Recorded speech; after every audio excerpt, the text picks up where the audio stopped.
Welcome to Hardware Addicts, a proud member of the Destination Linux Network. Hardware Addicts is the podcast that focuses on the physical components that power our technology world. In this episode, we're going to discuss a partnership between AMD and Samsung that's going to have Apple using their cash to wipe away their jealousy tears. Then we head to Camera Corner, where Wendy discusses a camera that's so amazing it has her drooling for a chance to get her hands on it. So sit back, relax, and plug in, because Hardware Addicts starts now.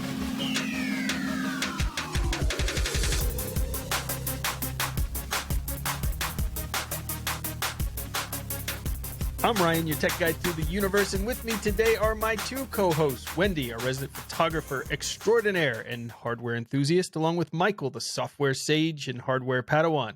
Let's find out what tech adventures everyone has had this week. Michael, what have you been playing with hardware-wise?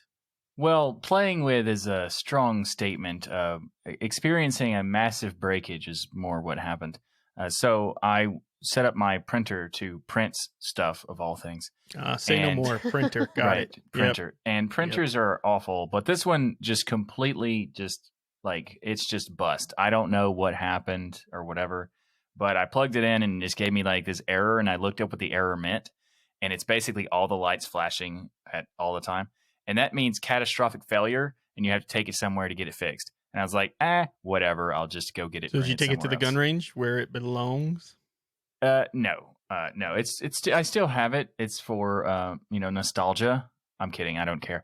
It's just I haven't had the time to get rid of it or anything. But it was working like 3 years ago the last time I tried it. So apparently, Oh my gosh, this has really? been sitting for 3 years. You haven't printed anything?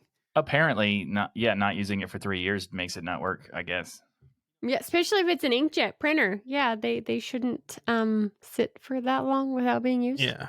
That's all pure user problem there. And I wanted to go on this huge rant about how much printers are crap and the fact they've been along for, I don't know, forever, and they're still all complete crap, and the drivers never work properly, or you have to install 8 billion applications you don't want, or they're trying to make it so that you have to buy their super secret ink cartridges that have a computer chip that they have enough money to put on to them because they charge you way too much for ink to begin with to verify that it's actually a valid version of the ink cartridge that they want you to use, and all of this nonsense around printers. The worst invention we need by far that never seems to progress. It is literally the dentistry of like the medical profession, right? Where they still use metal tools to scrape your teeth. There has been absolutely no progression other than the painkillers that we have in the dentistry field. The printers are the dentistry of computers, basically. I guess that's an interesting analogy. Printers are terrible, and it probably hasn't been 3, but it's been a long time. It's been long enough where I don't remember, and at least over a year. I still got my rant in, even though this is your fault for leaving. No, it's not my fault. It's not my fault. It's printers are still terrible because they don't, they're not reliable anyway. And I insert all the things you just said. I agree. Mm-hmm. Yes. I mean, it just amazes me that this technology hasn't gotten better at all with all the companies making printers and making so much money off worse too. I would agree. I think they've actually gotten worse. The drivers are definitely worse. They practically install malware on your system at this point, so they pop up every 5 seconds. Hey, you want to order more ink? No, I just want you to print, please. Hey, you're out of color. You never use color, but you're out of it. So you need to, you can't use black now because that's how it works. Like, yes. What? Oh my gosh. You're describing that is probably one of the worst things ever with a printer is I just want to print monochrome. Why can't I use my printer even though I'm out of magenta? I don't need it. It is the biggest scheme in the tech industry by far, and they've gotten away with it forever. I really wish one day we would get a good printer company, but at this point, we print so little at home and stuff that I guess maybe printers will just go away, and that will be a good day for me when we never have to print again. So, Wendy, what have you been up to hardware-wise? Hardware-wise, I talked about this a little bit on one of the last episodes of Deal and Extend, but I got a new to me HP X2 detachable. Now, the insides of this are really nothing to get excited about. It's not really fancy. It only has 8 gigs of DDR3 RAM. It has only 64 gigs of eMMC storage, and it's an Intel Atom X5. I mean, like, there is nothing spec-wise about this laptop that makes you go, oh my gosh, I want it. Right. So why in the world did I grab it? Why? It is the touchscreen features. It's really nice, compact size. So while most of the specs aren't that great, it does have a regular USB port. It does have Thunderbolt USB-C on it, plus takes a micro card reader, or you can hook it up to mini HDMI. So it does have at least that. But the compact size is awesome. It's built with a super solid case. Touchscreen works, and then it's detachable, so you can use it in a full-on mini laptop form, or you can use it as a tablet. It has been one of the most awesome little laptops for the kids to be doing schoolwork on for the last couple weeks. My daughter's been packing it around, working on different papers and that kind of stuff. It fits super easy into her backpack. She can take it anywhere in the house. It's really light. Love the USB-C charging on it. My youngest has used it as in tablet mode, touchscreen only, for different schoolwork stuff that he's done. So this comes with Windows 10. Great. It's not even a Chromebook. So it came with Windows 10. It doesn't have which Windows is a great operating system to install Linux with. Yeah, it's a great. I love the fact that computers come preloaded with Windows to help you make it easier to install Linux. Absolutely. So yeah, it's really nice this isn't a Chromebook, because I wanted something with that touchscreen capability, something that was really small for them to use in school things, but I could put real Linux on it, not Android. So the first thing that happened when I got it home is I went through the Windows installer stuff, which, oh my gosh, takes forever. Got the BIOS updated, and then put Manjaro with Plasma on it. So it's been running. That's what the kids have been using, is Manjaro Plasma. They've done a really good job with the touchscreen interface. I haven't noticed, any bugs or anything like that. It's been running great for the kids, and this was an awesome buy. I'm really glad I found this little used laptop. That's awesome.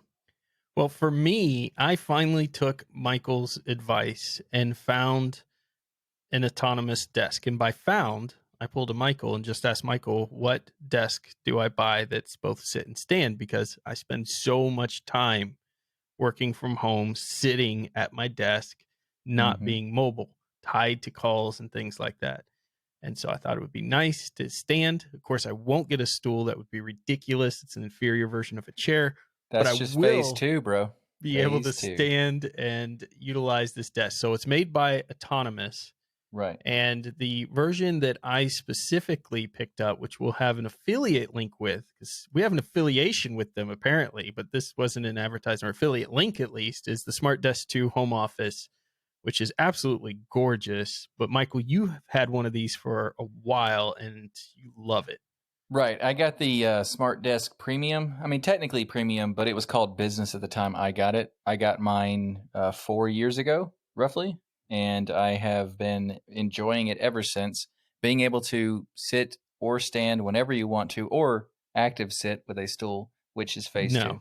No. That is a very nice thing to have. And the reason why the Autonomous is a good option, specifically the one I got, is that the other desks were either incredibly expensive, and you'd save hundreds of dollars on this one.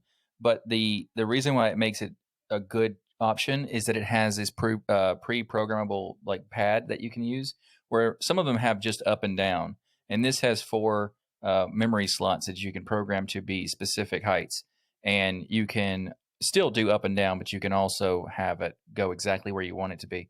And this is great for many cases, but I needed to get the larger desk because it needs to go up tall enough for me to be able to stand there comfortably.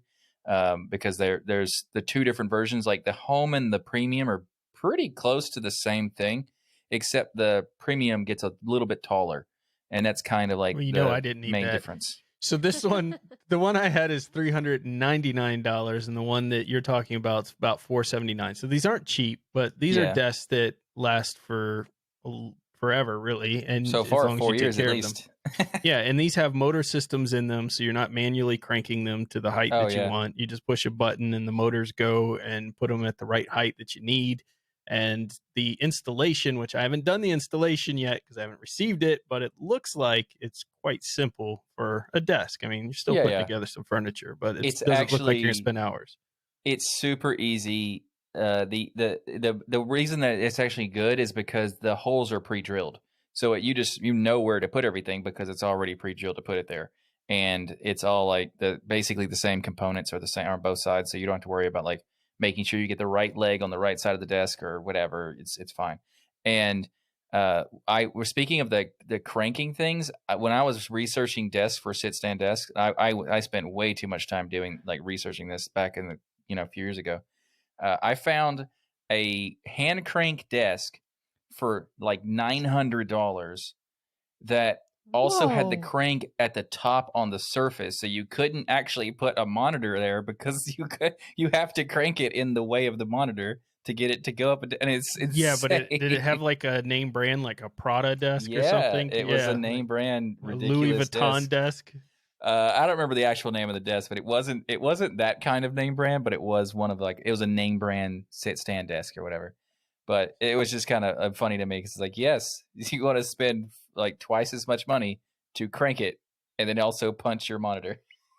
Well, look, I look at it this way. I spend so much time at a desk. It's nice to have something nice to sit at and also that allow you to stand up. And of course, when you're on all of these conference calls, video calls and things, if your camera is not positioned right, you can kind of adjust it so that you're not looking weird in the camera frame, since a lot of us are spending time in Zoom meetings and things like that. So I think it's a good expenditure. I'm really excited to get my hands on it. I'll let everyone know if Michael led me astray, but perhaps we could upgrade you from Padawan here if this turns out. Like, you might now just be an amateur. Is it desk hardware though? It kind of is, yeah. I mean, I think it's an important piece of hardware. What about? I mean, my chair is also like, now you're trying to. What about the stool? The stools. You're trying to jump ranks, and now you've just gone back to Padawan. I really want one of these, so I'm super jealous of both of you right now. For me, that seems to be the worst part of editing, whether it's editing pictures or editing podcasts. The time sitting in the chair, I absolutely hate it. That's probably why I do most of my show notes stuff at the kitchen computer, because I can do it while standing up. There you go. Yeah, that's solution 2. 2 computers or a sit-stand desk. This episode of Hardware Addicts is brought to you by DigitalOcean. DigitalOcean recently announced their new App Platform service, which is a solution to build modern cloud-native apps. With App Platform, you can build, deploy, and scale apps and static websites quickly and easily. Simply point to your GitHub or GitLab repository and let the App Platform do all the heavy lifting for you. It has support for Node.js, Python, Go, PHP, Ruby, static sites, Docker, and container images. DigitalOcean runs their app platform on their own infrastructure, so your costs are significantly lower than with other products. Plus, they built this new app platform on top of DigitalOcean's Kubernetes, providing a smoother migration path so that you can take more control of your infrastructure setup. As a listener of the Hardware Addicts podcast and a member of the DLN community, you can get started for free. No, better than free. You can get started by going to do.co/DLN and get a $100 free credit. Again, go to do.co/DLN and get started with your $100 free credit on DigitalOcean's new app platform service. We want to thank DigitalOcean for sponsoring this episode of Hardware Addicts. So this week, I'm really excited about this story because some people say, I know I've said this before, some people say I'm a fanboy of AMD. It's true. But this particular story is really interesting because whether you love Apple or hate Apple, you can't deny the fact that Apple has been wiping the floor with the competition in the ARM SoC department. Now, I know somebody's going to be sitting there typing a comment. Actually, there's this one benchmark I found where it's actually faster than... And no, everybody agrees in the tech world from a benchmark perspective, from a performance perspective, that Apple's ARM SoCs are wiping the department, are wiping out the other competitors when it comes to this thing. Now, but who's winning in shoes? That's true. Not in socks. Oh my gosh, the dad joke. So the A14 specifically, that's one of the ones that is out right now, and the latest iPhone has been a really powerful chip. And of course, right around the corner here, probably sometime traditionally in the September timeframe, we can expect that another iPhone will release, and it'll probably have an A15 chip in it. And we know that Qualcomm has put out some impressive Snapdragon chips out there. And a lot of times they're, depending on who releases first, they're faster for a little bit. But generally, we see that Apple kind of dethrones these when they release one of their new chips out there, especially in single core and even in multi-core performance, although a lot lesser lead in multi-core. This is just what the data shows. It is what it is. Whether you like Apple or not, that's just the fact. It's worth noting that the Snapdragon 888 is coming with the new Samsung S21 Ultra. It's an 8-core SoC there with an Adreno 660, which is good competition against the A14, but still doesn't dethrone it.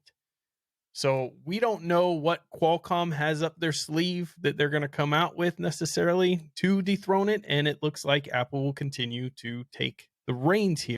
And if you were to come up with some companies that were actually capable of beating Apple with the amount of money that they have, with the engineers that they have, there are only a few companies I could think of that would be actually capable of dethroning Apple in this arena and having, at least you could say, with the Android devices and things, we have the fastest SoCs out there, the fastest CPUs on the market in the mobile world. And the only company that come to mind for me is AMD and Samsung. Of course, you could probably put NVIDIA and Samsung in there, but you got to have the Samsung, and you've got to have somebody who's really been dominating lately in this market. And AMD, you can't deny, has just been absolutely dominant. The king of the CPU and the creator of the most beloved Android brand partnering together. Can I get an amen here? Somebody? Come on. Amen. Woo-hoo! I am super excited about this. And one of the cool little tidbits that we have in there, if you rearrange Adreno, then you get the AMD's graphics card brand, Radeon. And that's where Qualcomm got their in-house brand of graphics from. So now they've been working in this space with the graphics on chips like this, and we are spreading into much more powerful devices with the new technology that they've been building over these last few years. That is really awesome. So Qualcomm took over, was a marriage result with ATI, partnered with them back in the day, took it over and rearranged the letters there. That's so fascinating to me. But now you've got Radeon coming in. And in fact, they released some benchmarks. Well, they didn't release some benchmarks. Some benchmarks got leaked out there into the open to kind of show what this was capable of. It's just, we don't have everything verified. They just kind of showed up in some benchmark settings. Some people found it and snapshot it, and they were comparing it against the Apple Bionic A14 that's in the, of course, iPhone 12 Pro. And you could see things like in tools like Manhattan, 181.8 frames per second versus the A14's 146.4. And Aztec Normal, 138.25 versus the 79.8 in the A14. The Aztec High School, 58 frames per second versus in rendering versus the 30.5. These are huge differences in performance that I don't think Apple's next A15 is going to include a GPU capable of gaining that ground. If in fact those benchmarks are real and it wasn't stuck in some special dry ice or something to keep it cool, that is some amazing performance there that we would be seeing coming from this unnamed Radeon Xeno SoC from AMD and Samsung, allegedly, which has me so excited for the capabilities of what you could do with this. Because even if they put it in a phone, this could also be something that you see them, Samsung, take and put in some of their laptop lines, for instance, and do a direct competition to Apple, even in the laptop market.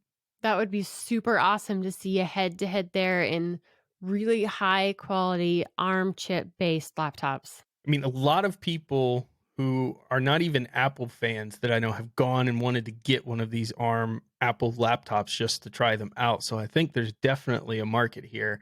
And I think this partnership between Samsung and AMD could be something to take it to a whole new level. I mean, even the tablets, imagine bringing the Android tablets back to life again is something that people want and use. It's really, it's not that the market's completely dead with tablets, but it's not like it used to be. Pretty much if people are going to go get a tablet, they're just going to go get a Kindle tablet, something super cheap, or they're going to get an iPad.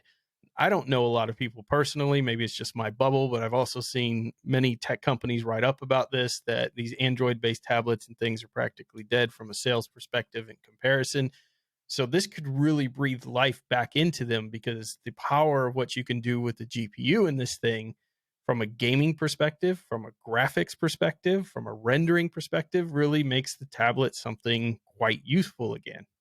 Absolutely love my tablet. So the tablet I have, Samsung device, I got the end of December. I've absolutely loved it. My daughter's done some drawing on it, using it, kind of as a graphics tablet, directly draw on, and done some really cool things. You take the power of this ARM chip with Radeon graphics, put them together,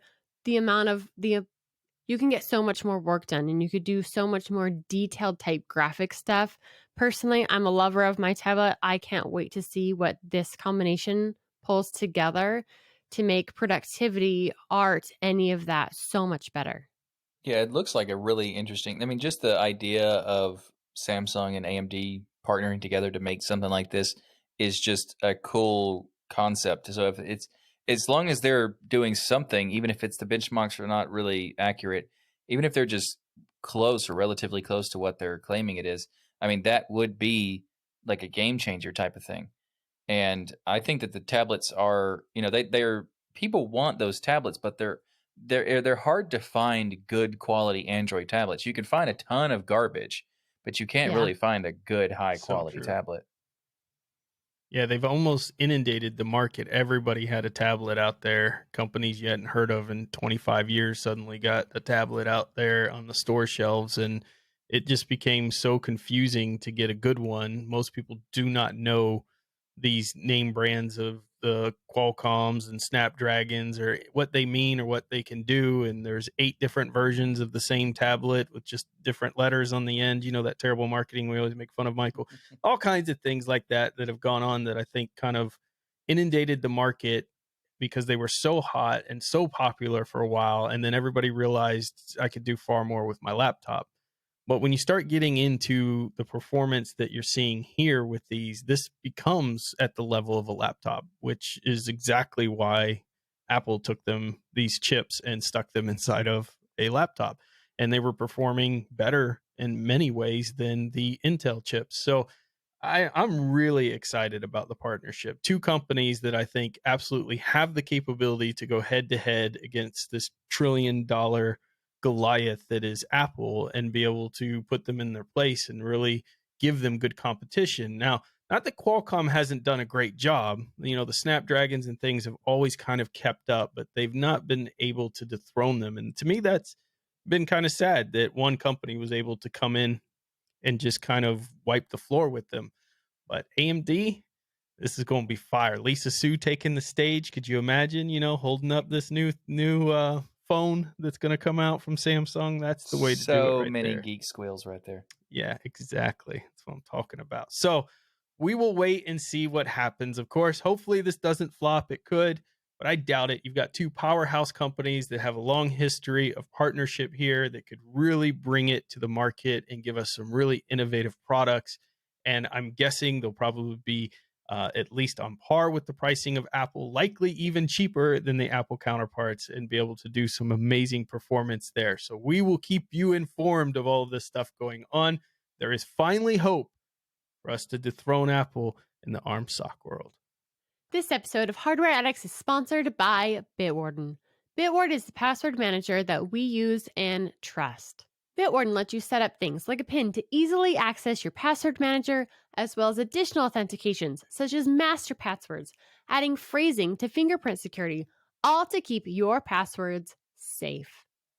Bitwarden is the easiest and safest way for individuals, teams, and businesses to store, share, and sync their sensitive data. Go to bitwarden.com/DLN to get started for free. Bitwarden is the password manager that I use and trust because Bitwarden is 100% open source. You can A, self-host it, plus B, they have security audits, and they let you see everything that comes out of those. Want that $10 per year premium account? You get 1 gigabyte of encrypted file storage, 2-step login with YubiKey, U2F, or Duo, Vault health reports, TOTP authenticator storage and generation, plus priority customer support. Make the smart move like many of those from the community have and go to bitwarden.com/DLN to get started for free. If you're like me though, you'll want to give mad support to this amazing 100% open source company, and you'll go ahead and get that premium edition that starts at just $10 per year. Thanks to Bitwarden for sponsoring this episode of Hardware Addicts. Okay, Wendy, so take us into the camera corner. I'm so excited to hear you do a geek squeal. Now, you don't have to really do it, but I know you'll be doing it inside when you talk about this camera that just got announced. Tell us about it. Sing about it. Oh my goodness. The first time I saw this, I did the geek squeal and the happy dance all over the place. This camera looks so cool. And one of the best things about me being excited about it, some people are starting to get versions of this camera for testing and demos, and they've been raving mad about it. What camera is this? It's the Sony Alpha 1. Oh. What makes this camera so cool? It's got everything, Wendy. Literally everything in it. Everything. Yeah. So I don't want to go mad crazy about the megapixels. We've talked about that before, but there's definitely a megapixel boost to 50.5 megapixels on the system. Now, normally we're like, the thing that makes this great is one of the changes that they've made to the sensor. It is now a backlit CMOS sensor. Does that mean like the backlit on your keyboard? No, not quite so much. Instead of all of the wiring that goes to each pixel on the front of the sensor, that is now on the back of the sensor. This does two things. First thing is it lets so much more light into the sensor. That means each single pixel that you have, even if you don't bump anything, is getting more light. It's making the input cleaner so you have less noise. The other thing this does is because it moves all of that gizmos and gadgets to the front, they can actually put more megapixels on that sensor and have a sharper total image. This is a win-win in both cases. They are more delicate, so they are more spendy to make. There's just more that, don't quite make it out of the factory quite right. That's a bonus. The other thing that this camera has that is really cool is they've taken that RAM and put it directly on the sensor. There's no communicating back and forth to another board. It is all together in one piece, making that buffer, making that processing power so much faster because the RAM is built directly into that sensor. I know. I'm just looking at the features. And Wendy, when you go to the page, half the stuff I don't know what it means. That's why I come to you to tell me. But when I go to this page and I scroll, it goes on and on and on. And on. It's just, they have put every premium feature that they've ever had in a camera into this, to the point where every other camera just looks boring and pathetic. Like I look at other cameras now and I just kind of puke inside a little bit. Like it's just gross compared to what this camera has. I mean, it's ridiculous. I want one. It's ridiculous. Yes. Well, and because of this backlit sensor, and they've also updated the processor for it. So most of the last few cameras, they've had the same processor and they've done a really good job squeezing everything out of it. But the newer processor is so much faster and so much more efficient. So you take a sensor that allows more light, has built-in RAM to it with an updated processor. That's where you get things like this super amazing eye tracking. It can shoot 8K at 30 frames per second. You can rapid shoot still images at 30 frames per second. And that is all thanks to this upgraded sensor and the updated processor. There's so many things built into this that it can do. It is really made for professionals, especially anybody who wants to use a small compact camera to film things for film creation. One of the neat things about it is they have better sound directly into this camera. So that's a bonus. But it's also great for people who shoot sports photography, for people who shoot wildlife. They've had an eye sensor type thing for animals, but now they have one specifically for birds. And I know for some people that's like, a bird's an animal, right? Why do I need something specific for just a bird? And some of that is because their eyes can be so much smaller.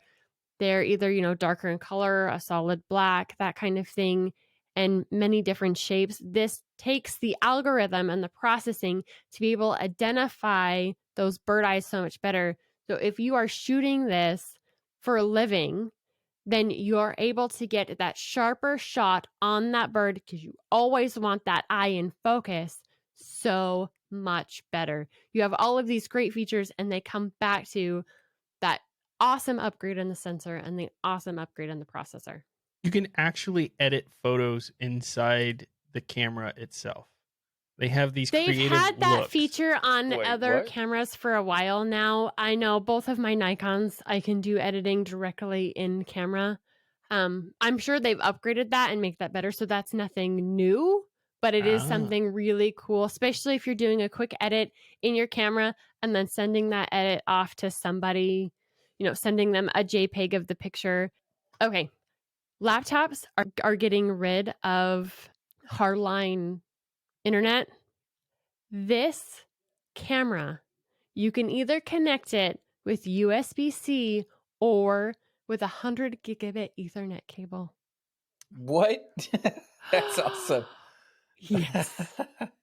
So you could just directly upload it from the camera with Ethernet. Yeah, you have awesome. Just crazy data speeds that can communicate between this computer and whatever you're sending them to. Super awesome. It's absolutely amazing. Everything from heat dissipation all the way through like the 4K. So there are a lot of cameras that claim 4K. If you get a really good 4K camera, you might get 30 frames per second in that 4K. Not this camera. No, you get 120 frames per second when you're recording in 4K on this camera. I mean, it just goes on and on. I cannot believe how amazing the tech is in here.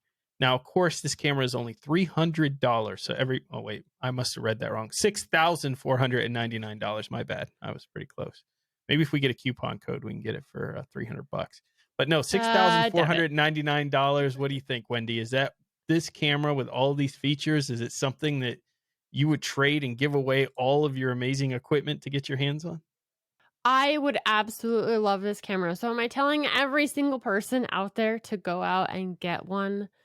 Absolutely not. Yes. This is without a doubt made for the professional photographer who is, making money from it, who needs some of these advanced features. But I would love one. I'd absolutely love one.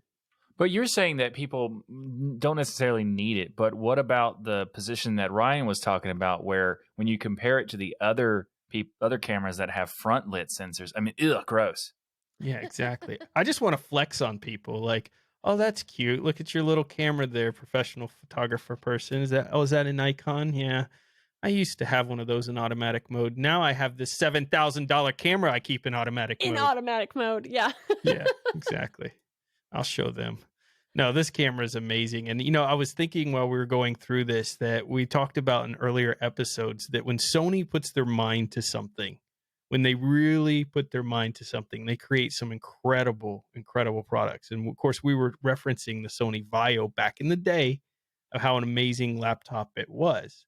And of course, Sony also has a lot of products out there that Sony probably wishes didn't have their name on them anymore. But when Sony puts their mind to it, they can. I couldn't help but think of the story earlier where I was like, you need an AMD, you need a Samsung. Sony and AMD team up for a phone would definitely be something awesome too, wouldn't it?